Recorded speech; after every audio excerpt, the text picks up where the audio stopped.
Galatians 5:22 and 23, New International Version. But the fruit of the Spirit is love, joy, peace, forbearance or patience, kindness, goodness, faithfulness, gentleness, and self-control. Against such there is no law. Morning, everybody. When we agree to join a Unitarian Universalist community, we don't take on a creed. What we do is we essentially covenant that we will affirm and promote 7 principles. And I know you know what they are, but I'll just read them so we're all talking about the same stuff. Number 1, the inherent worth and dignity of every person. Number 2, justice, equity, and compassion in human relations. 3, acceptance of one another and encouragement to spiritual growth in our congregations. 4, a free and responsible search for truth and meaning. 5, the right of conscience and the use of the democratic process within our congregations and in society at large. 6, the goal of world community with peace, liberty, and justice for all. And number 7, respect for the interdependent web of all existence of which we are a part. Now, we are working on an 8th principle, but that's for another time to discuss, but I want to let you know that we are working on that. So when I came through these doors and started participating in this community, I thought, okay, I understand these things, I support these things, I can affirm and promote these things. I'm good with that. And then they started talking about beloved community. I'm like, okay, well, I've heard that too. I've heard it from the Reverend Martin Luther King Jr., but I know that he got it from another guy named Josiah Royce. And I know that that community is really committed to essentially what we have in our 6th principle, community with peace, liberty, and justice for all. The kind of thing where you would have poverty being eliminated, because it's not like our planet lacks the resources, it's just that we don't share them equitably. So I could sign on to all of that. But then I got to the point of, well, okay, you're talking about this beloved community, I'm a part of this community, I would like to participate and contribute. So what bricks do I use? What seeds do I sow to get this beloved community? Because I know it's not Narnia. It's not something out there that I'm going for. It's something in here. And what's really more important about that is I had to turn to an ancient Eastern religion for answers. And guess what that religion might be? Christianity. Yep, I said it. I know some of you don't believe it, but yep, that's exactly what it is. Because as much as the Western propaganda, and particularly the Western evangelical propaganda, and it's not to disparage people of that faith, I was one for like 25 years, it's not to disparage that, but it is to be clear about what the origins of Christianity are and were, and what the intent of it was. And so I look to the book of Galatians in the New Testament, and that's where I read about the fruit of the Spirit for you in the reading. And I look at that book because that book is talking about a community that has to build itself. It must literally start from ground zero and build itself up. And I don't know how many of you know anything about the Old Testament, but let's start with the beginning. We start with Palestine, Israel, whichever one you choose to discuss. Everybody has the blood of Abraham, so we'll go with that. But the bottom line is, basically Jews lived in that area, and then there was a group that came along and said, we believe that the Messiah has come. And so some of the Jews within those communities said, okay, we believe you. We believe that the Messiah has come. And what many people aren't in touch with is the fact that really, for probably the first 2,000 years, what we know as Christianity was just a basic sect of Judaism. They were all Jews. All 12 apostles were Jewish men, not Christian men, and certainly not Christian Western men. They were Jewish Eastern men. And so then these communities are they're getting kicked out of their synagogues because, they believe the Messiah has come. There's already both political, cultural, and religious strife. And then you get to why Paul is writing this letter to the Galatians. And really, just as by way of background, most of the things that you have in the New Testament of the Bible are actually letters written by someone or several people to another group of people. And so they collected these letters and they put them together. Of course, there's debate about what should be in there and what shouldn't be in there. But again, for another time. However, with the Galatians, the issue was Gentiles, yes, for those who are coming in to this community. And to some people, the very idea of that was repugnant, because these were people who weren't even allowed to sit at the same table to eat together. They could not touch each other. They could have no contact with one another because of their cultural and religious rules. And so now they're going to be allowed to come into this sect? The answer is yes. And the answer is yes. So for many of us in this room who were raised in Christian households or in Christian communities, most of us are Gentiles. So we came in after. And that's also important to remember. So what's going on here is that there are Jewish communities where there are people saying that the Messiah has come, and now they've allowed Gentiles to come in. But then some of the people in that Jewish community, because remember, a lot of times that meant that you got kicked out of your synagogue. So it wasn't a pleasant life to have. I mean, when you made this choice, you were making a pretty bold choice to begin with. And so some of the people, to kind of placate the people in the synagogue, said, okay, we'll let you in, Gentiles. However, you need to still follow Jewish law. And some of the big arguments are, A, the dietary restrictions of the time, the following of the Sabbath, but guess what the big one was? Circumcision. Sorry, guys.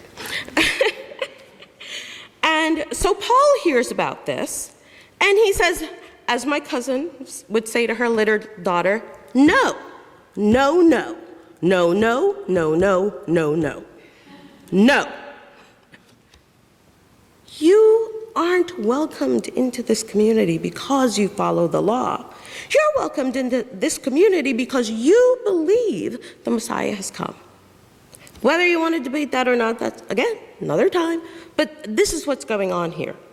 And so in order to placate the people who are trying to get them to follow Jewish tradition, some of the Gentiles were agreeing to this. And so Paul writes this scathing letter, which is what this is, and says, no, you will not do that, because if you do that, then it means you abandon your faith. Don't do it. But I tell you what you will do. You are free. You are free as Gentiles and as Jews to do as you choose. And in your freedom, what I am asking of you is not to indulge your freedom and not to indulge your flesh. And then he goes on with a whole list of what the things of the flesh are, and some might be very surprised about what that list is. So if you get a chance, you might want to read it. But then he goes on to say, that law that they were trying to get you to follow, let me tell you what that law is. And remember, Paul is speaking as a Jew. And he's saying, look, for the entire law is fulfilled in keeping this command: love your neighbor as yourself. And for some of us, we think, that came around in the 18th, 19th century. Somebody in southern Alabama came up with that. No, this is 2,000 years ago in Turkey, essentially, because now biblical scholars, of course, argue about where this is, but most of them agree. This is Turkey. This is the East. Nothing to do with crossing the Atlantic. And these people, just to understand what their situation is, it isn't just about being kicked out of the synagogues. Because for a lot of Gentiles, what that also meant is they had to break ties with family, with friends. Some of them, depending on if you belonged to a guild, you couldn't buy in the marketplace. So your choices made your life a very severe and hard place to live. And we think our lives are hard now. Just imagine. If you make a choice, that means that you can never, ever see your family again. But not just that, when you walk into the marketplace, everybody knows that you've made that choice, and they refuse to sell to you, even food. So that's the kind of hardships that these people are dealing with. And he says, look, this is bad. I know you're being thrown to the lions. I know all of these bad things are happening, but this is what you need to do. You need to sow something that will build you up and build your community up. And when I say so, what I mean is anything. You put your time, your money, your thoughts, your attention, your power, your privilege, your resources, any of those things. I have a confession. I sewed 8 hours into the marathon binge watching of Stranger Things. I liked it. Thought it was fabulous. Yeah, but what that meant though is those 8 hours weren't going to be spent somewhere else. I had that choice. I sort of kind of, cut out some time for that and lost a little bit of sleep. But hey, it was Stranger Things, And so what he says to them is, this is where I want you to focus. This is what I want you to sow. This is what I want you to build, both in yourselves and in this community. And the thing is, these communities in Turkey and throughout the rest of the Eastern world really faced a lot of hardship. But he doesn't say, go buy as many weapons as you can, or make sure you barricade yourselves in perfectly. He says the first thing is love. Agape, not the I like you, you like me, therefore we'll be friends. It's the love that thinks as much as it feels. It's the love that chooses to always do right by the other person. It always sees its object as worthy. It is the kind of love that the scriptures talk about that God has for the universe. And whether you believe in God or not, it's just a description of what that is. And agape is not namby-pamby or quiet. It is brave and it is strong, and it will say something like, I love you. And with tears falling and heartbreaking, you must go to rehab or you cannot come home. That is agape. Because it seeks the best for that person and not just to be pacified. The next thing is joy. And George Campbell Morgan talks about that as joy is love's consciousness.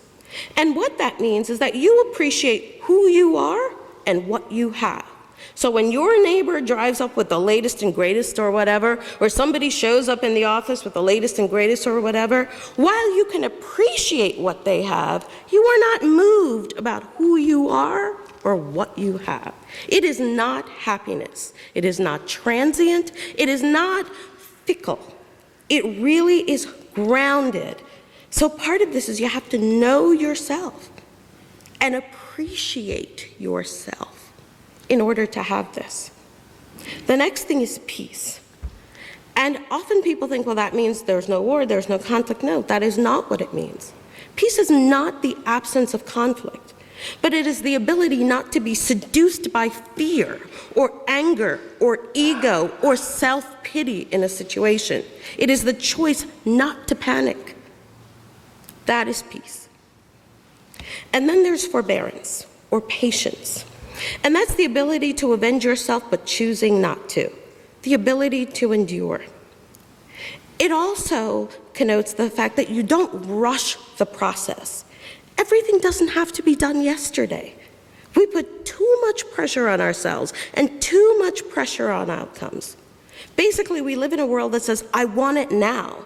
And I know I have a very high pressure job, and often what will happen is things are rushed, they get out, and then they come back and you have to do them all over again because nobody took the time to do it right the first time. We must be patient with ourselves, and we must be patient with each other. The next thing is kindness, and that's described as goodness in action, and I'll get to goodness in a minute. But it's a way of thinking that leads us to be compassionate, to be considerate, to act with care.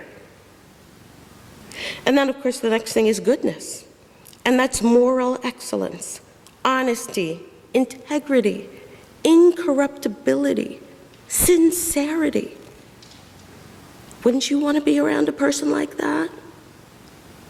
Children are really good with this. You have a child walk in the room, they see a person, they run up to them, they say, "Oh, you're great." They see another person, and they keep going.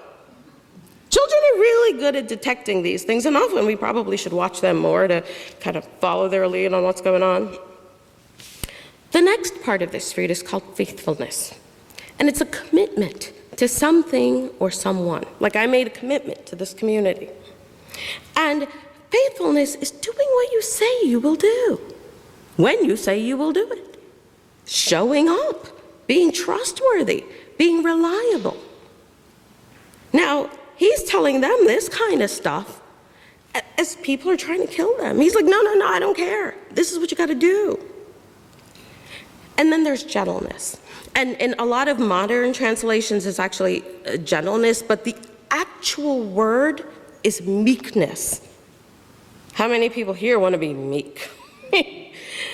In our culture, it's really, or we are told, it is not to our advantage to be meek. But the actual ideal of meekness is the Christ, is the Messiah. He is specifically described as being meek. The Beatitudes say, "Blessed are the meek, for they shall inherit the earth." Because what it means is someone who is even-tempered. Their strength is under control. They know how to use their power. A good example of that, again, would be kids. You know when you have a toddler and you have something very fragile around them, or you have like a new baby in the house, and they rush up to see it. And what do you say? Gentle. Because it is presumed that they have the power to destroy, and you tell them, restrain your power. So when we talk about meek, we are not talking about people who just take whatever comes, but they choose appropriately how to use their power.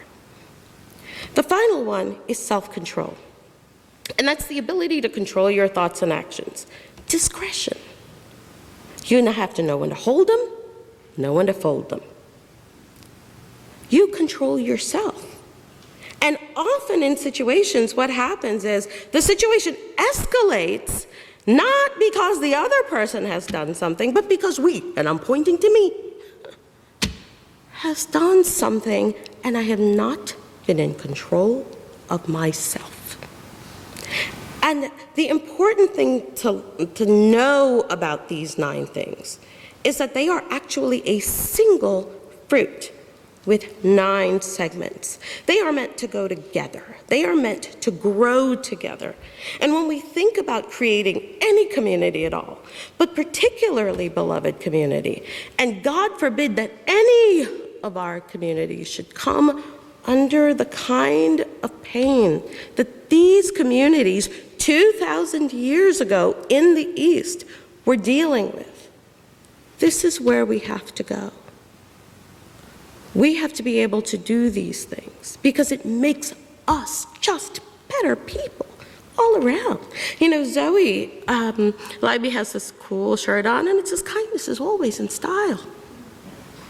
Because it is. Because for the past 2,000 years, kindness has never gone out of style. And so that's what this is saying. So that there's no law against this. And when we are like this, we can face what comes. And as I said, I hope that we don't have to deal with the things that they have dealt with. But the truth of the matter is, against these things, there is no law.